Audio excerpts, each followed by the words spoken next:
Good morning, good afternoon, good evening, wherever you are. It's a real pleasure to be speaking with you. My name's Mike Powell. I'm the Strategy Director for Stratum 5.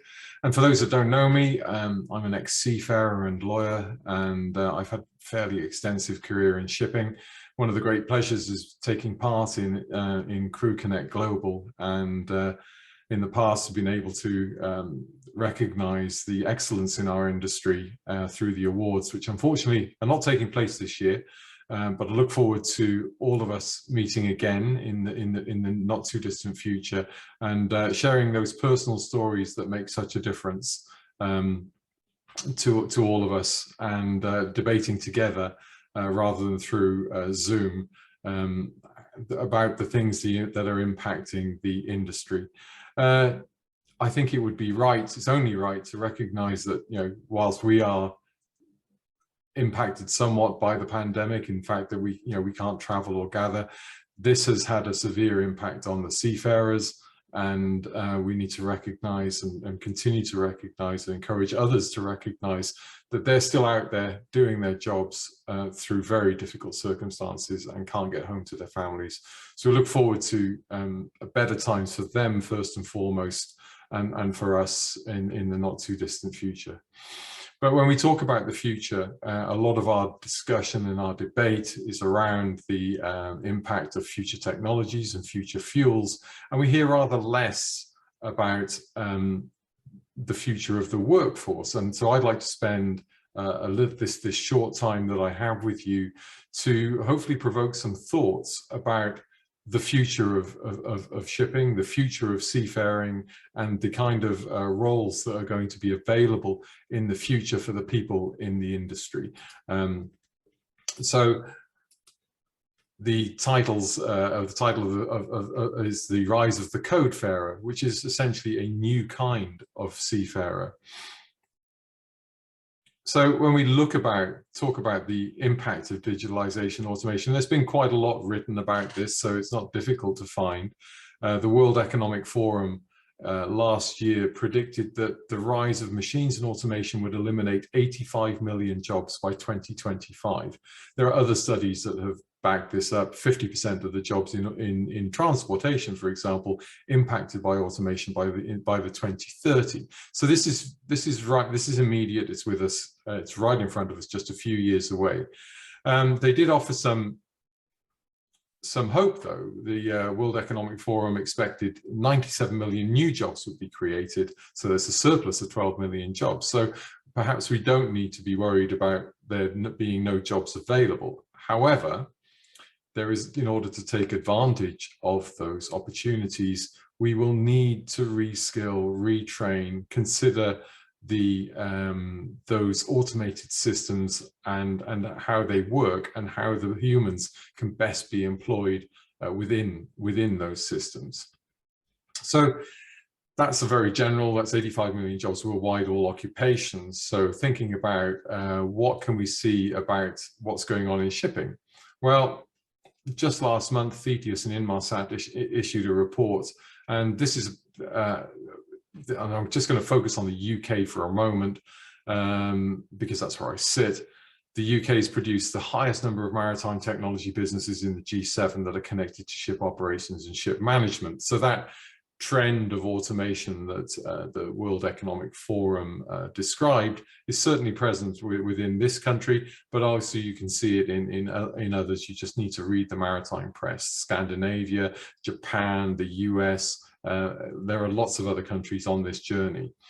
The impact of that is that that group represents 20% of the businesses globally operating within the maritime technology vertical. The UK is the second most abundant source of cloud computing, data and analytics, and artificial intelligence technologies for the maritime sector. These areas of expertise make up about 58% of the UK maritime technology ecosystem. So this is not the development that the World Economic Forum anticipated is very much present in the maritime sector in the UK.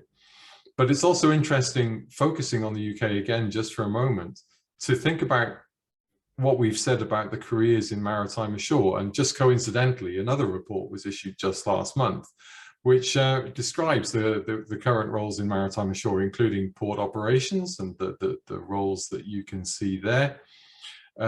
Commercial roles, operations roles of various kinds, legal roles. Obviously in the UK we have a very significant legal and arbitration. It's the centre of dispute resolution for shipping.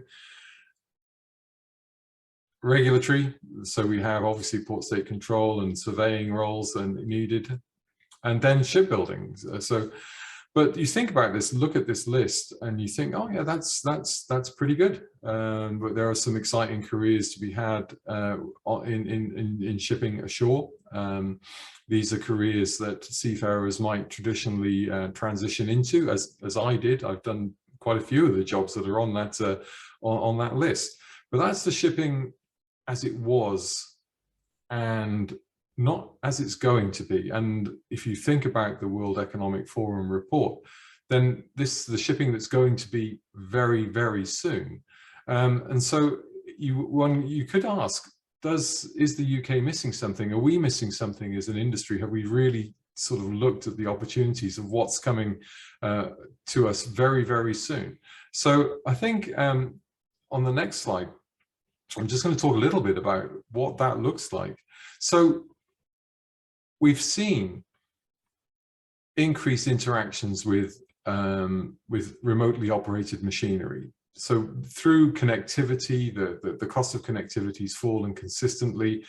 We now have sort of an increasing amount of live streaming data and interactions from ashore, where machinery can be optimized, which again, if we're talking about decarbonisation, which is one of the main themes at the moment, then machinery optimization in real time is now a real possibility, which is quite exciting when you think about the reporting intervals that we're experienced in the past. And so in the same token, we've seen the development of remote monitoring and operating centres, and these are you see these regularly in the maritime press. They're regularly featured in magazine articles, and some of them are more or less integrated, and at the very least they provide additional monitoring and decision support for the people on board the ships. But in the future they may actually operate the asset, but this journey will happen in stages. You'll have better decision support for people on ships at the moment. That's already possible, and with increasing automation development, we'll see that operating responsibility move ashore towards the full autonomy, as we often talk about. But it'll be a progression.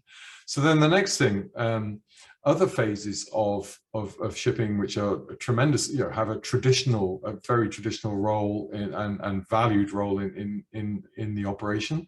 We look at pilotage, for example, and moves to make that a remote operation.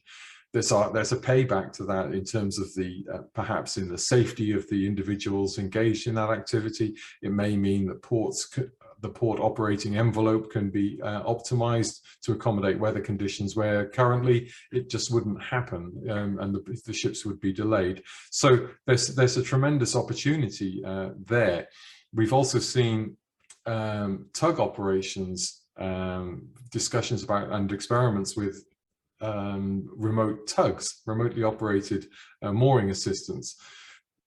Also within mooring, we've seen auto docking systems developed and implemented, particularly in ferry services who dock frequently. So the optimization of that evolution, increasing safety, increasing efficiency. Then one of my colleagues once said, why are we tying up multi-million-dollar assets with pieces of string? And there's been an answer to that. We now have automated mooring systems, which again, in terms of time, efficiency, the avoidance of manual handling, the number of injuries to seafarers. You could say, in theory, we could say goodbye to all of that, and by the more widespread adoption of these systems. We've also seen, in terms of autonomy, that the ship can look after itself. This is a voyage completed by a company called Sea Machines. They are in the United States. The autonomous asset was sailing around Denmark and Germany.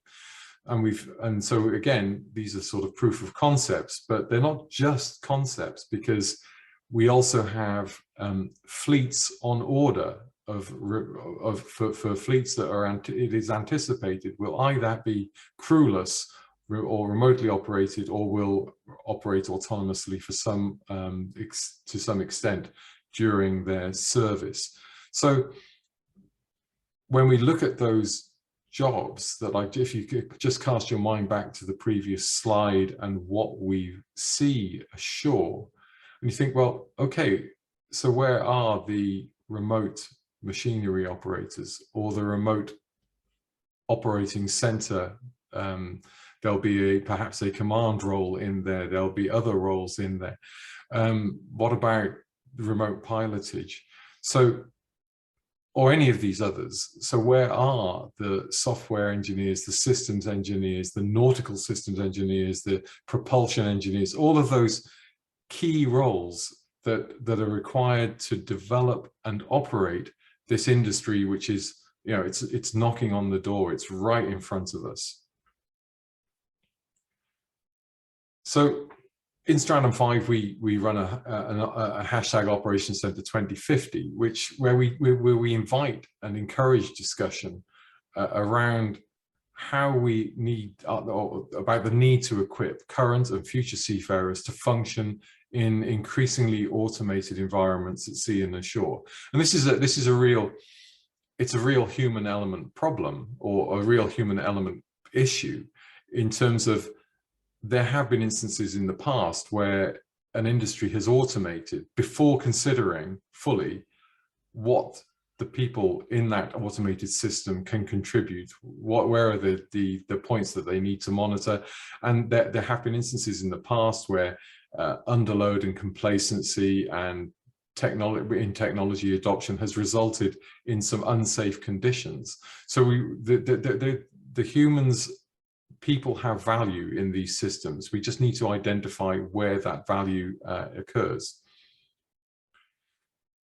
Those seafaring skills need to be applied as we develop that remote operating environment that I've described.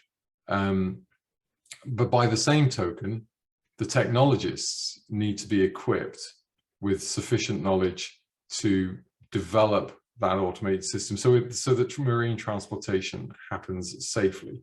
If you think about the range of machine learning and artificial intelligence problems we're expecting to be solved, including things like optimized ship motion, optimized emissions, all of these things require the application of digital technology skills to some quite narrow use cases and some quite specialized use cases, and we need the individuals to do that.